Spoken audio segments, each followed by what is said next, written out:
Russiano. What? Am I putting a googie egg up my joots? And Michael Lucas. It did seem like an extremely high-risk, very low-reward strategy. This is Emsolation. Don't send me your thoughts and prayers. I don't give a shit about them. Don't send me your laughter and light. Don't send me anything. Send me gin and your Netflix password. You're in Emsolation.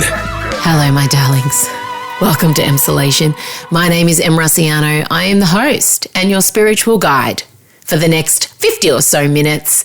Shortly, I'll be joined by my best friend since I was 11, screenwriter Michael Lucas.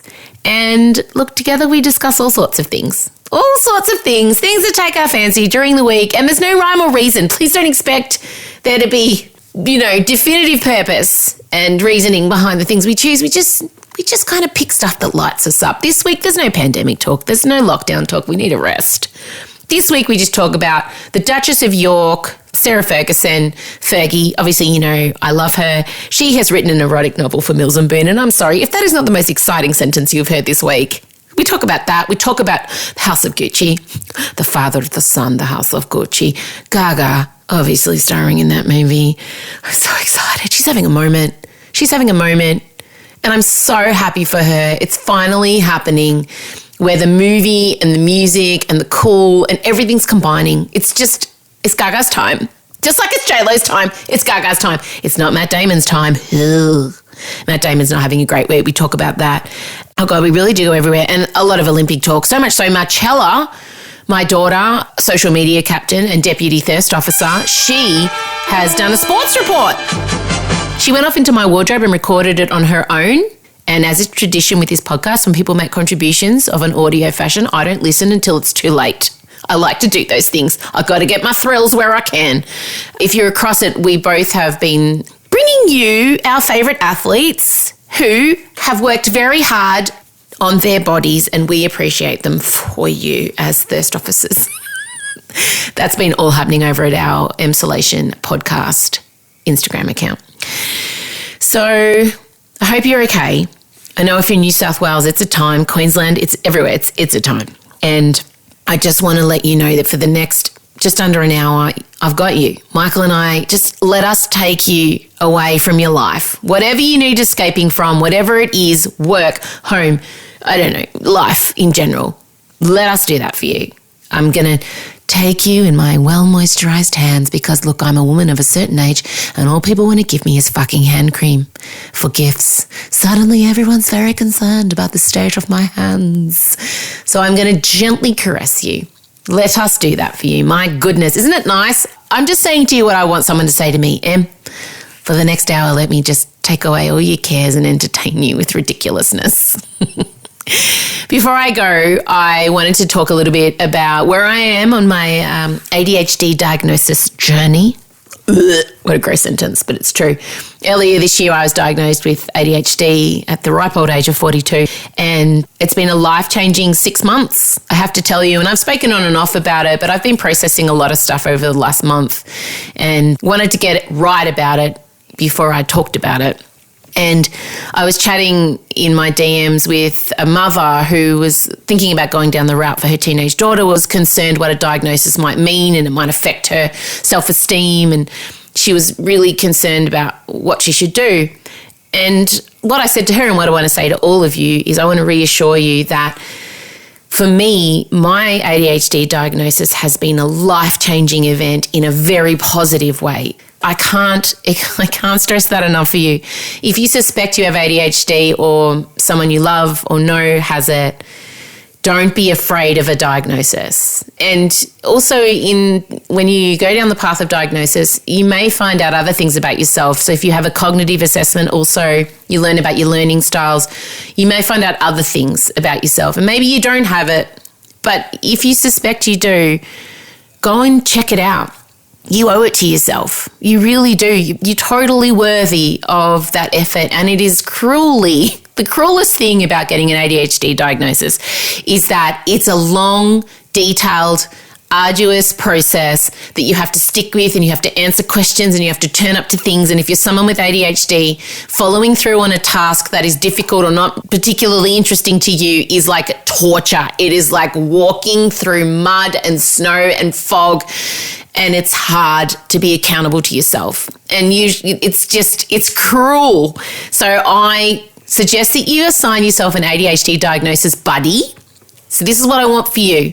If you have a friend, and I bet you do, who's very efficient, I have many people in my life who are like this. I think I have subconsciously sought out very organised friends. Bring in your most organised loved one and let them know that you're doing this, and ask them to keep you accountable for the process, because it's tough. Have an ADHD diagnosis buddy. It's the best bit of advice I can give you. And the other bit of advice I can give you is if you get the diagnosis, welcome to the best day of your life. Congratulations. You're going to feel all the emotions, but ultimately you're going to be understanding yourself better. And I can't tell you, that has been the greatest gift, is I now get Russiano. I now get me. For so long, I did all this weird shit. Like, I wrote off 3 cars in the first 6 months of getting my license. I did all these weird, dangerous things. I got tattoos, I got piercings, I acted out, I snuck out. And now I understand why, because risk-taking behaviour in search of dopamine, in search of entertainment for a brain that's constantly looking for things to consume and do, that's what happens. That's a symptom. That's what you do to yourself. And I didn't know that. So I just kind of ended up telling myself this story that I was a really bad person. I'm a rotten human. I'm a fraud. I've got this exterior of goodness, but actually in my core, I'm a dark, twisted weirdo. And look, that's true, but in a good way. And I also want to remind you that there's nothing wrong with you or your child if you are diagnosed with ADHD. There's no wrong or right. Neurotypical people aren't right and neurodiverse people aren't wrong. They're just two different ball games. It's like an apple and an orange. Neither of them are wrong. They're just different. And this world has been set up, society and its rules and its, the way you play the game has been set up for neurotypical people. So if you're neurodiverse, like me, if you've got ADHD, if you're on the spectrum in any way, if your brain is wired differently, then life is going to be a bit tougher for you, and sometimes a lot tougher. And I think when you can finally accept that you are a neurodiverse person living in a neurotypical world. I want to rework Material Girl now by Madonna. Write that down for a future show. Because we are living in a neurotypical world and I'm a neurodiverse girl. I'll make it work. Yeah. Some girls, oh my God, I can already think of the words. I want to go and do it right now. I'm going to go write it. All right, I'm going to go. But I just want to say to you, the neurodiverse community is incredible. I've joined quite a few groups and I'm loving finding my people. They're my people and I'm proud of my people. I'm proud of my community and I accept who I am. And sometimes now I go into meetings. I had a big meeting with Spotify, which went very well, by the way. And I just let people know, hey, can you write everything down you want me to do and send it to me? Just give me the information I need. If you see me looking away, say my name, because sometimes I just zone out. So I now kind of announce, hey, I have ADHD, which all the Spotify guys know, but I've done this in a few meetings. I have ADHD. I find it hard to remember things. I find it hard to remember instructions. Could you please email the things you need me to remember straight after this meeting? So I'm getting better at making the world adapt to me rather than the other way around. Anyway, I'm in a good spot. I feel like, as I wrote this week on Facebook, I always knew that I had a Ferrari brain, but I just didn't have the keys. And now I have the keys. So fucking vroom vroom, bitch. Fuck. Anyway, enjoy the podcast. I had so much fun this week. We really did go a bit wild. But yeah, look, thank you for being here. I really love making this podcast so much. This week I'm wearing a leopard print turban, customized earrings from House of Dizzy, a leopard print top, leopard print leggings, and a red lip, a bold red lip. Just like to surprise and delight my poor best friend, Michael Lucas. He's doing 12-hour days, frantically rewriting his show, 5 Bedrooms, because they've lost the Sydney cast. So I like to surprise and delight him when the Skype camera comes on. So that's why I'm wearing this outfit. All right, that's enough from me. Play the music.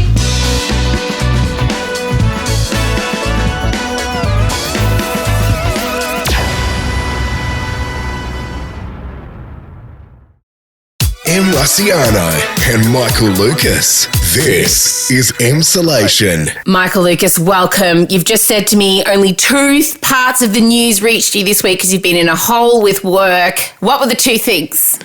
Tom Daley, British diver, knitting a Union Jack pouch for his gold medal, and the House of Gucci trailer had come out. As far as I know, looking up, that is what the algorithm has served me this week. It knows you so well. It does. It was a name that sounded so sweet, so seductive. Synonymous with worth, style, power. But that name was a curse too. Oh, I don't know where to start. Father, son, House of Gucci. I'm living with the dialogue. Only Gaga's, of course. Yes. But basically, every half hour in my house at the moment, my husband just says, time to take out the trash. It's time to take out the trash. And can I just say, there was such a welling sense of anticipation. Our bins night is Sunday, and so we all knew it was coming the moment we could say that Gaga line and actually use it in context. And it was almost like a ceremony when he grabbed the willy bin and went, time to take out the trash. I applaud your husband. I have been walking around when my children ask me for anything saying, I don't consider myself an ethical person, but I'm a fair one. I don't consider myself to be a particularly ethical person, but I am fair. Now, I just want to state straight off the bat, I am so excited about the House of Gucci for so many reasons. So many. First of all, I own a lot of Gucci. It is my weakness in life. I was earning quite a bit of money when I did breakfast radio, and I was very sad, so I did a lot of sad Gucci buying. There was a lot of drunk Gucci buying at the time, and so I have a wardrobe full of it. Obviously, I'm Italian, and obviously Gaga's starring in it, and I just want to say straight off the bat, Gaga is serving looks at the moment. She's leaving her apartment building in full, Givenchy haute couture. She's rocking out Dolce & Gabbana, Gucci, and for no, reason. It's just her leaving the house. She left. She did a gig with Tony Bennett the other night. He's 91. And she came out in full, it was just for a 20-metre walk from Radio City Hall to her limo. And she had a purple... I saw it. It was electrifying. 10 out of 10. She is that meme that went around that's been applied a few times where it's like the phrase is, I'm going to give the gays everything they want. She lives that. That's her manifesto for life. And I think she's, just when you think she can't serve any more to that community, she unleashes that trailer and that outfit, and she's next level. She's just... I love it. And she came out in a black turban. I'm wearing a turban now, obviously, because she's inspired me just to pop a turban on with no explanation, no context, just because I fucking want to wear a turban. And it has this nice little facelift effect at the side if it's tight enough. You can all see through space and time and in colour. But I just love that she's come out and she's just walking out front of her. She just walks out front of her apartment in New York, and where all the little monsters wait all the time. And instead of ignoring them now, she's just she's just become this ultimate diva of throwing, signing things cavalierly, or maybe posing for a photo, taking someone's phone and then chucking it back. Someone gave her flowers and she threw it into the little monsters like it was her wedding. She's back. And she's combined... I'm so passionate. She's combined the best of Gaga. So she's obviously a great actress, but she's also a great diva. Totally. And she's found a film and a moment to finally converge the Stephanie Germanotta and the Gaga personas into this one super Gaga Germanotta. And I feel like she's been regrouping over the pandemic, and I feel like we've come out of the pandemic and J-Lo is just the perfect, just general celebrity, and Gaga is the perfect gay icon. And it's kind of like they needed the time out to look into themselves and think, how will I serve? Yeah. Yeah. Now, I just want to really assure everyone listening right now that if actual Italian people are going to fucking hate this movie. I want to warn you all. I want to state it as a fact. If you know an Italian, you already know our default setting is prove yourself to me. That's neutral. Prove yourself to me is neutral. And so if you're presenting a film about the most precious house of Gucci to Italians without one single actual naturalized Italy-born actor, there's going to be some problems. Well, at least she comes from an Italian family. She's got the wood over the other ones, right? Yeah, well, Al Pacino's in it. He's Italian. Okay. Jared Leto's in it. Leto, I'm assuming he's of Italian heritage because it's got a vowel at the end of it. I don't think Adam Driver is he? Adam Driver certainly is not. Selma Hayek isn't either. No. Someone's just gone, can we just get some of the ethnics in? What are some of the ethnics who's got kind of accents? It's just like, and they're all doing Italian accents. And Gaga's, you did point out, sounds a smidge Russian. To me, it does. To me, she sounds like a James Bond villain, but I don't care. In fact, if anything, I support it. Same. Father, son, house of Gucci. Father, son, and house of Gucci. I've already had a few of you slide into my DM saying my cousins in Italy are really mad. And I guess if you could liken it, if someone decided to do a House of Kendone and they hired a bunch of Americans to do Australian accents, we would be suitably outraged. So I get where the Italians are coming from. I don't care. I'll tell you what, I would be buying a ticket to that movie. If they have Jason Sudeikis as Ken Doan in the 80s, I'm there. I am absolutely there. The House of Doan is the movie we deserve. And we need Jenny Key in there too, obviously. That's how they turn this into a franchise. We just need...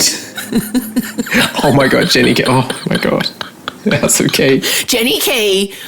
Now, it was the height. Those Jenny Kiefer Coogee jumpers were insanely expensive. I used to steal my mum's with the giant woolen sheep all the time. You know this. I wore it to John Farnham. So if we get a House of Key, she lives in the Blue Mountains in New South Wales. I know this because a fan of mine knows I'm a fan of hers. And she's like, Jenny Key came into my shop today. I'm in the Blue Mountains. I was like, oh, my God. Oh, my God. So... very excited about House of Gucci. I'm just excited about archived Gucci outfits. The costuming for me is more, I don't care so much about the storyline. This is a true art film for me. I could watch it on mute. What have you heard about, as a movie person and a writer? I heard about I don't know anything about it. I mean, they've just finished shooting it. This is a very advanced trailer. It's directed by Ridley Scott, who has obviously made some of my most absolute favourite films, Thelma and Louise, Alien, but I think it's fair to say he hasn't been on the greatest run of late, but he's been hit and miss. Who knows? I feel like Adam Driver has high standards. It feels like he doesn't attach himself to things that aren't pretty great.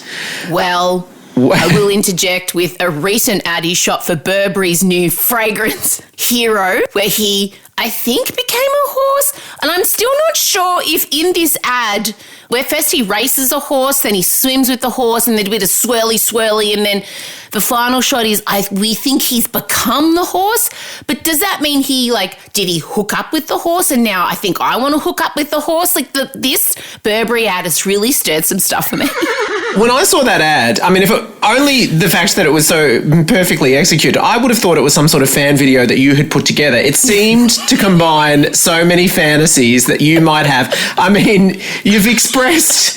Yeah, I mean, I'm not going to say you tread into bestiality, but you've shown a little shine towards Mufasa in the past, and you love Adam Driver, and you love the water horse from Frozen 2, and it's like this company has developed an ad campaign to just sort of fuse everything together, especially for you. It's so true.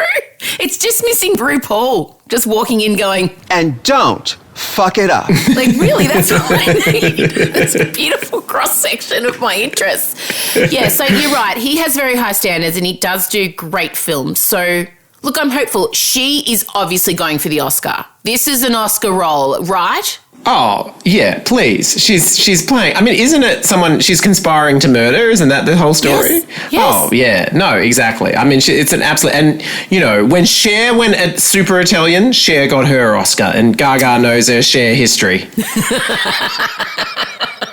All right, Father, Son, and House of Gucci. We wait to see. Look, I'm going to give it best screenplay based on the two lines that we know. Oh, so good. I can't wait. Every line she speaks is going to be iconic. The memes won't be able to come out fast enough. Someone's head's going to explode. I can't wait. Now, of course, obviously the Olympics is on at the moment. As you did mention, you're across the Olympic gold medalist from the UK, Tom Daley, on his 5th Olympics. That guy has been around for so long. He's actually the perfect human. Married, has a child. His husband is ridiculously handsome. He's been crocheting outfits. His husband is an Oscar-winning screenwriter as well, which is, yeah. Yes! God, it's just like you and Adrian. It's exactly the same. Neither of us knows how to crochet. Or win gold medals at the Olympics, it would appear. He's everyone's favourite. He's also been sitting in the stands crocheting too while he watches events. Mm-hmm. I'm living for him. And also just the message that's sent to young gay men everywhere and the queer community, having his husband, like, it's just, and his body, his abs, not that that's as important, but my God.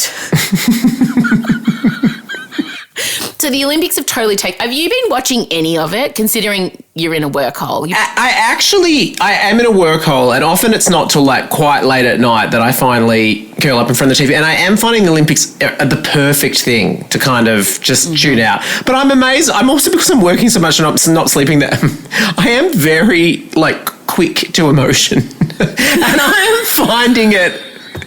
Just, I'm really feeling things. I'm absolutely feeling things. Like I'll see some sort of absolutely stony-faced Chinese diver not quite do it perfectly, and I'll be in tears. I mean, I'm the same. I think everyone in the world echoes this sentiment. Yeah. I think all of us have needed something to believe in. And every athlete appears to have this incredible backstory. Like, we're not just talking, they had a few injuries leading in. We're talking parents died before trials, houses burnt down, grew up in abject poverty and couldn't afford runners, and coaches paid for things, and jail time. Like, it's been... Every athlete seems to have a story. Look, to be honest, it doesn't take much. Like, it would be like, the sprinter from Canada lost their dog for 24 hours. I would be on the ground. I'm the same. And I think all of us have been waiting for something just wholesome to sink out into, that we can't, that won't be problematic. There's been no problematic winners thus far of the Olympics. Wow, we've got a lot of sprinting to go, and that's normally where they pop out. Yeah.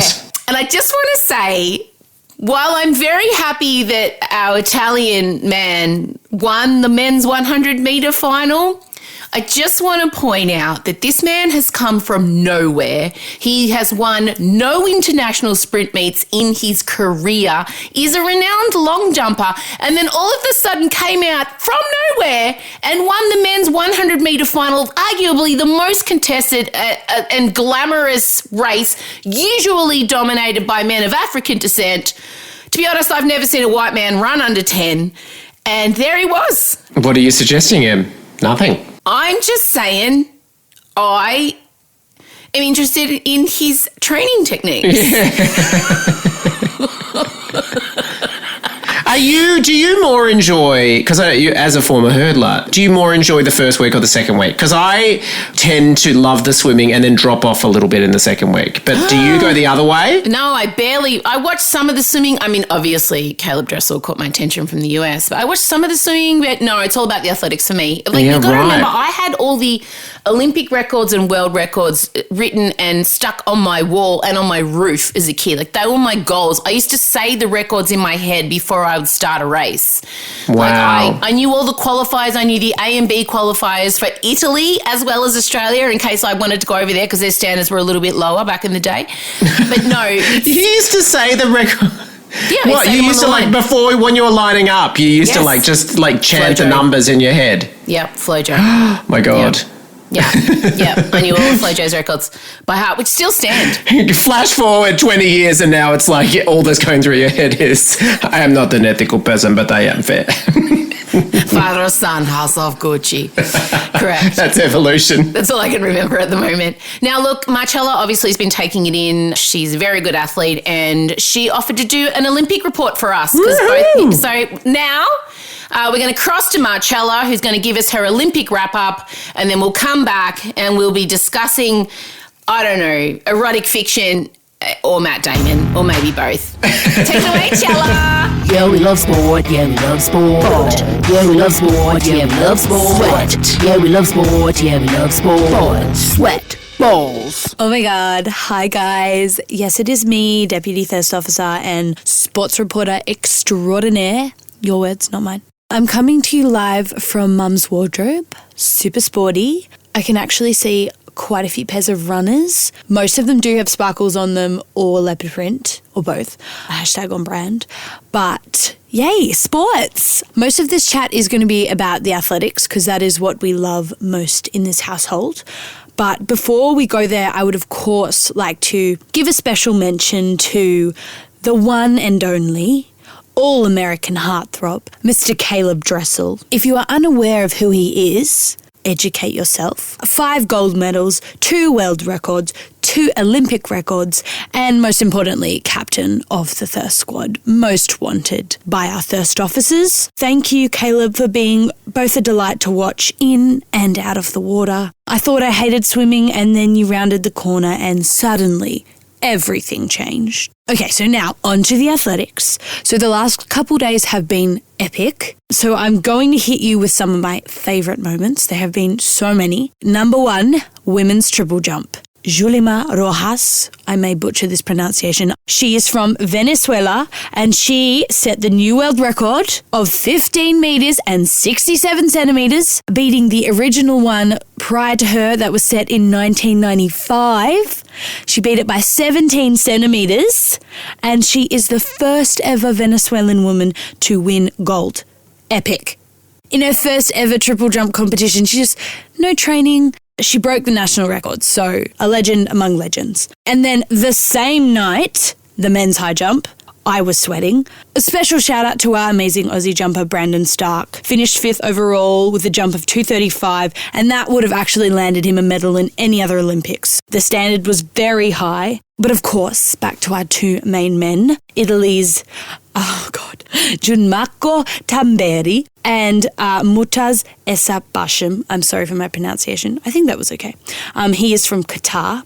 Tamberi had broken his ankle, which should force him out of the Rio Games. So we actually saw that he had his cast, and that was his high jump marker, and he had written Road to Tokyo on it. So it was amazing. And Basham had also struggled with many injuries leading up to the game.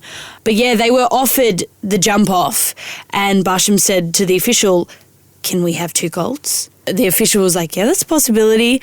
And it was so beautiful. You've got to go, if you haven't seen it, go watch the reaction. It was incredible.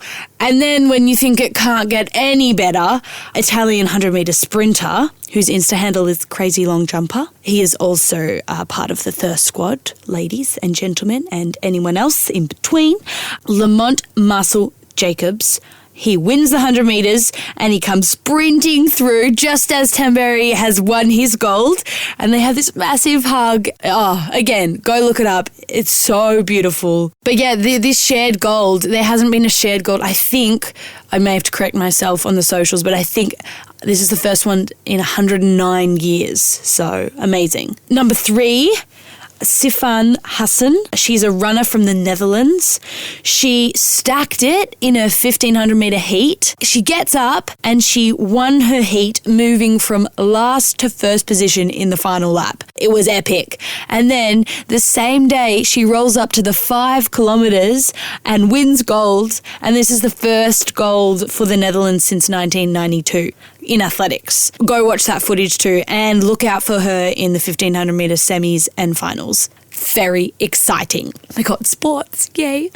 And today, finally, the men's 400 metre final. Now, from personal experience, I can tell you that this is, excuse my French, a motherfucker of an event. It is so tough.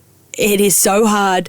And Kashtan Warham from Norway won the event, broke the world record, and he ran a time of 45.94, which is, for those of you who aren't familiar with athletics, that 46 barrier for men is so tough. So this was an epic run, and that time would actually be competitive in many 400-metre flat races. So those hurdles mean nothing to him. Kevin Young held the record previously, 29 years.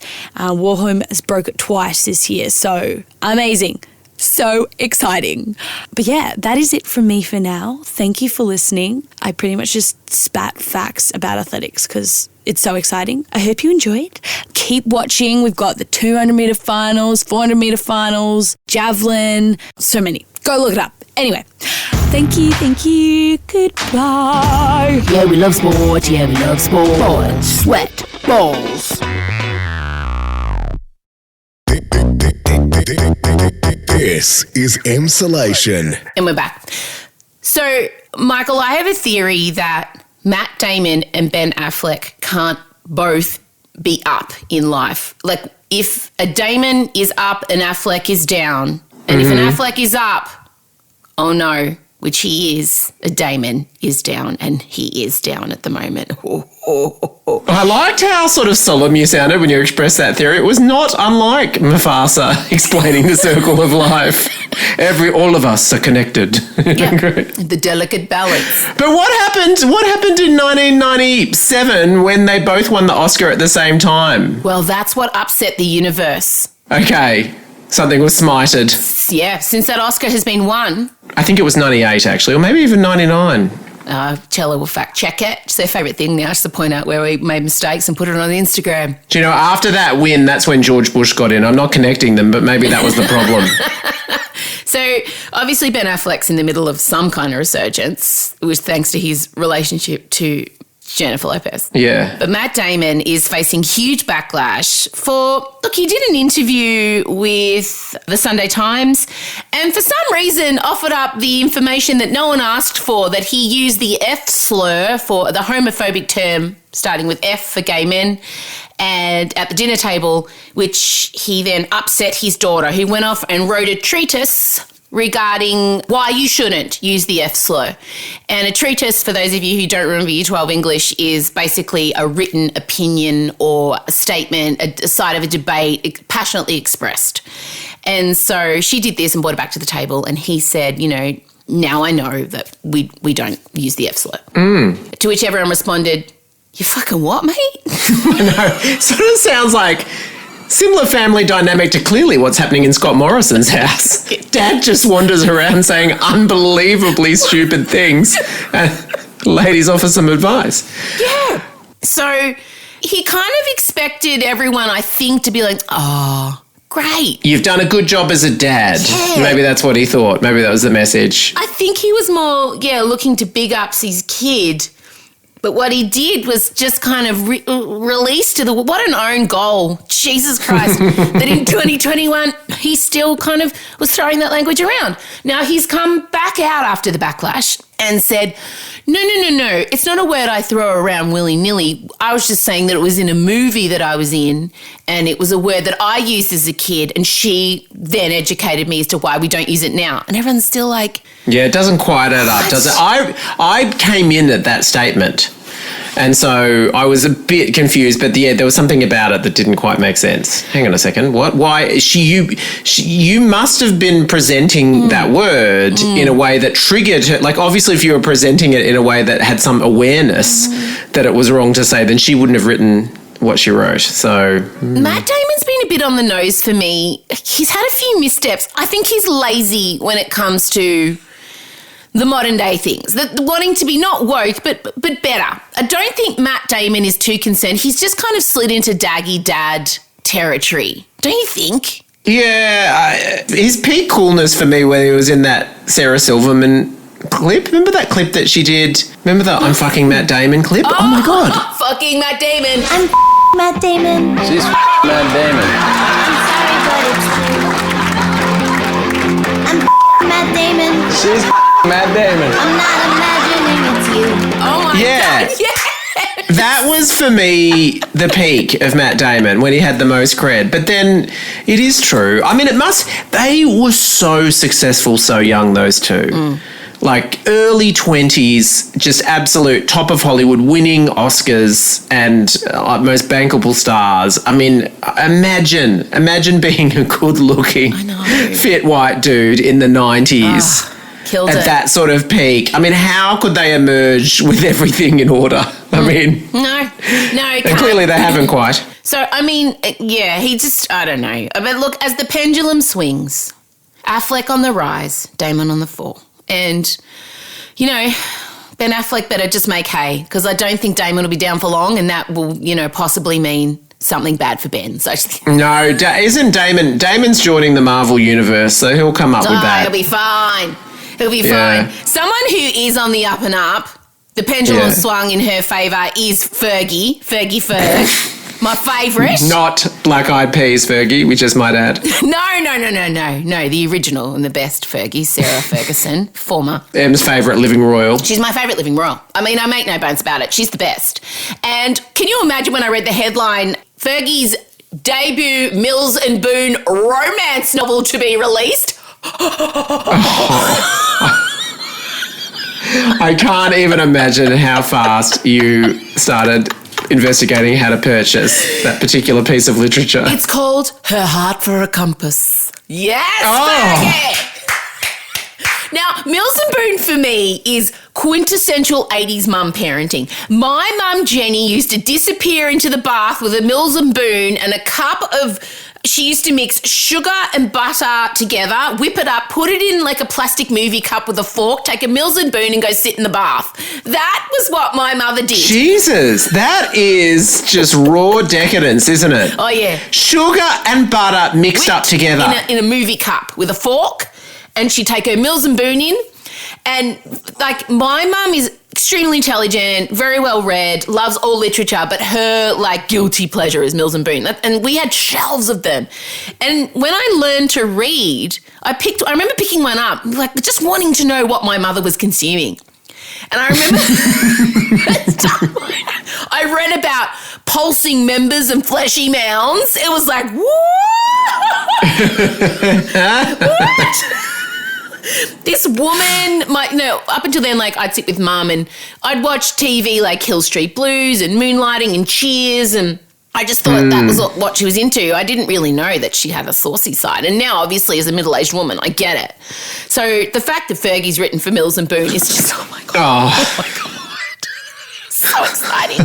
I can't believe this has happened in the same week as the Gaga Gucci trailer and Adam Driver fusing into a horse. I mean, what is happening? It's just like, it's content-a-palooza for Em and Michael. It's just been so much.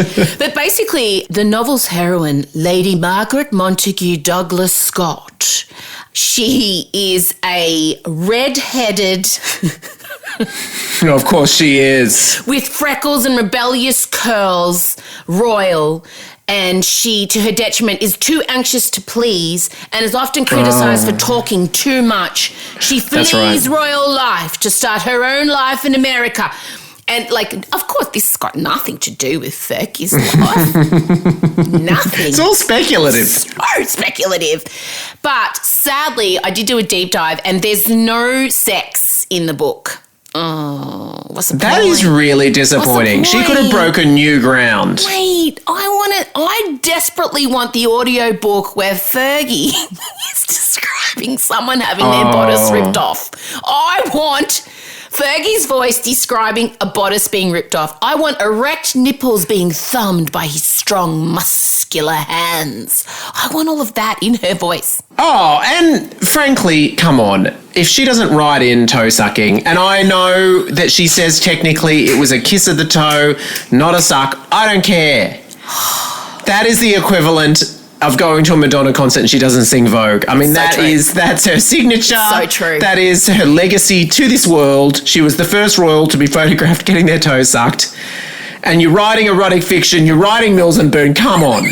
All right. Know your audience. We're both writers in different ways. How would you write the toe sucking in a romance novel way? What would you do? God, I'm really on the spot here. I mean, well, you'd obviously begin the sex sequence with that. And you would thought it would all it would be about, his pursed lips caressing the side of her toe, and then slowly his tongue emerged. What he was giving her was more than just foot pleasure. It was a preview of what was to come. And as he worked his way around beyond the toes, up the ankle, he went further and further and further. And there you go. That's and obviously it would keep going. I'm not going to continue because I'm gay and I've forgotten how the rest of it goes. I would be more like, hang on, I got to get close to the mic. You're doing erotic voice. She lay there in the sun, her skin glistening with the oil that he'd just applied lovingly, with his strong, muscular hands that looked like they could murder a bear, or possibly grab her by her shoulders in an erotic embrace. He gets down on one knee. No, it's not a proposal, not a spoken one anyway. He leans down and he gently flicks his tongue across each toe, gently spittling them across the toe. And then he takes and devours her largest toe. He sucks on it, looks her in the eyes as if to say, this is what I want you to do later, this exact method. Please don't squeeze my balls too hard. And no teeth were harmed in the toe sucking. It was a promise and a lesson. Stop it. Anyway, you're right. I mean, we could basically do a whole chapter on this. She needs to do it. Fergie, if you can hear us. No sex as well. And I'm sorry, but if you are writing a redhead runaway princess as a duchess or whatever it is as your lead, the whole point of, a redhead has a specific place in a Mills and Boon, and it's because of the colour descriptions that come when describing the pubic hair. 100%. And if she isn't delivered on that either... Her crotch, aflame, burning, as the colour of the shiny mound indicated, not only fire in colour, but fire with passion. Like a phoenix rising from the ashes. What I love best. He entered her like a scepter in St. Paul's Cathedral. Actually, they got married at Westminster Abbey, sorry. And he knighted her with his strong cock. Can you imagine someone knighting you with their penis?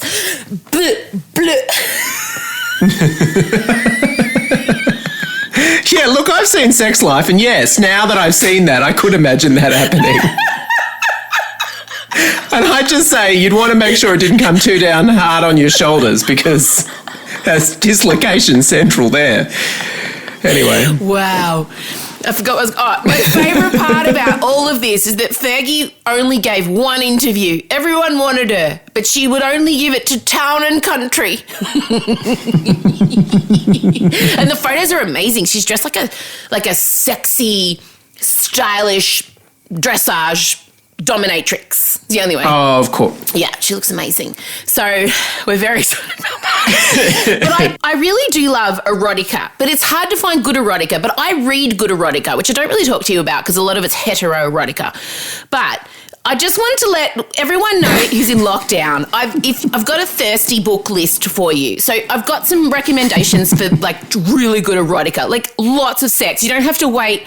It's not like one thing on the second last page. It's just like a lot of sex. So first of all, there's this book is wild and bonkers. It's called Wetlands by Charlotte Roche, okay? Now, it's about a young woman's... Are you ready for what Wetlands is about? This book is going to go through the roof. Go. I just want to warn you, it's weird, okay? You're going to die when you hear what it's about. It's about a young woman staying in a hospital where she's being treated for an anal fissure. Sexy. Look, are you sure this is straight fiction? Because hearing that description, I'm questioning. It is straight fiction. I can certainly imagine a gay adaptation. And it's a depiction of the human body, cleanliness and sex, basically. But it's wild. So it's called Wetlands. Don't get the audiobook, maybe. Maybe just read it in your spare time in the bathtub. Make yourself some butter and sugar in a movie cup and lock the door. Find your own wetlands and then enjoy. Wetlands. Now, another one that's great is called The Kiss Quotient by Helen Huang. And basically it's about a girl named Stella. She's on the autism spectrum and she wants to get better at kind of sex and physical stuff so she can find a husband because her parents really wanted to settle down. So she hires escort Michael Fan, a Vietnamese and Swedish sex god who agrees to help her out. And you can imagine, sparks fly. It's really good. I mean, there's nothing better than the construction where someone's there in some sort of business arrangement, but then it starts to. I mean, that's essentially Pretty Woman. I mean, that's a classic. Yeah, totally.